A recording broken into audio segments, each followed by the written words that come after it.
what the fuck do you do when you're depressed and you don't know what the fuck is going on with your life? I'm 23. I'm about to graduate. All these kind of good things are happening around me, but man, I ain't been more depressed in my life. And I've seen you like on this week and like this weekend and all that shit. And I saw you were going through a hard patch now, and I was going through a hard patch, and I just kind of want to hear, you know, what do you do to kind of see the brightness when you stand in the dark, man? Be well. Thanks, Brian. I appreciate that, man. It's a good question. What do you do? You know, I'm not trying to get all philosophical. What I do, in the past, I didn't do anything, man. I'll tell you that. I made some poor choices. I would lay in my bed.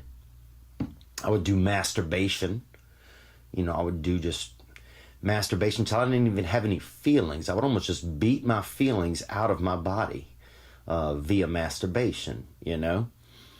And I started masturbation when I was young, and it persisted, man. And that's another thing about, you know, no man ever told me anything about masturbation, man.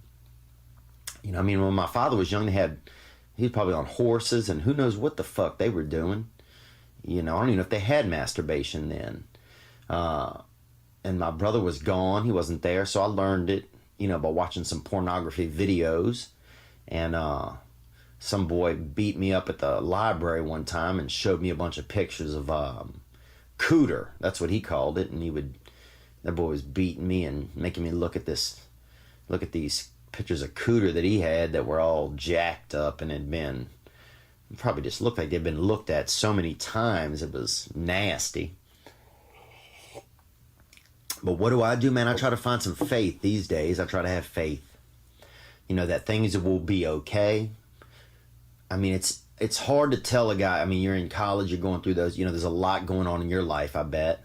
It's busy, you know, your future probably seems immense. Your possibilities probably seem endless. But also it's probably scary if you're graduating, you're getting out of college. I'll just tell you this, man. You got time to make some poor choices. So even if whatever you're choosing doesn't end up being phenomenal, you can fuck up, dude. You could start a bakery, bruh. You could do French breads and, you know, baguettes and whatever, and fuck that whole industry up, dude.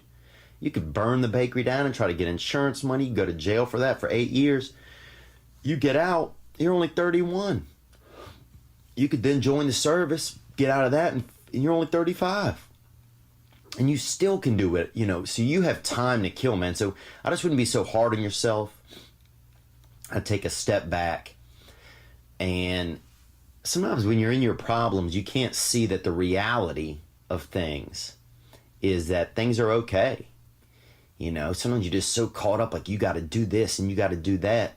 Sometimes the best thing to do is nothing, and just realize that by not doing anything, you're going to be okay. You know, take care of whatever your basic needs are, and just relax, man.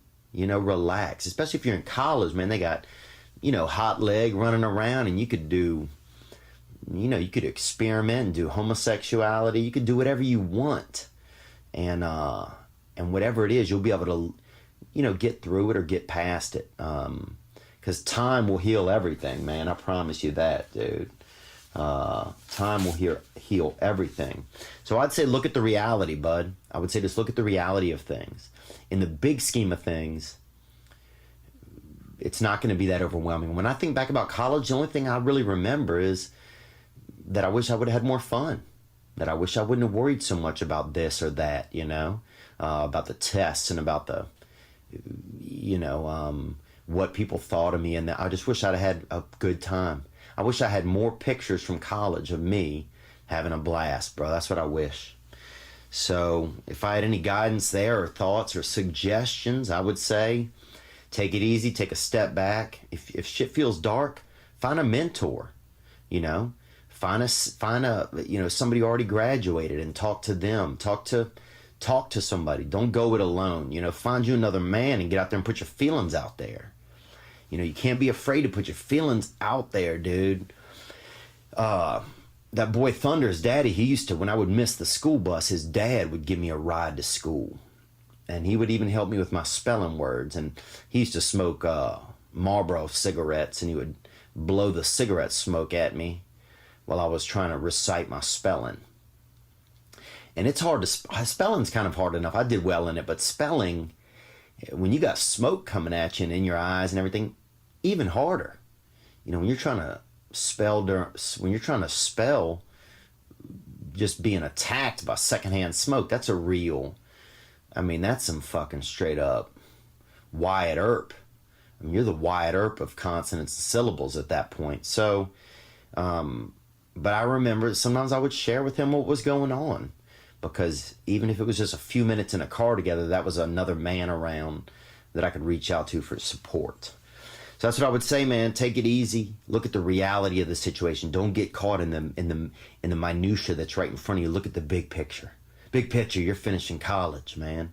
That's a huge achievement. Big picture is you could fuck up. You could do your bakery and fuck it up and still be fine. You could do law school, medical. You got time, bud. So don't get too overwhelmed. Take your time. Take it easy, man. That's what I would say. Hope you enjoyed that video, and you can watch another. And you can watch this one, you can watch this one. Different options, different choices. Some guy just brings you one option, not this guy. Two options. Watch one, this one or this one.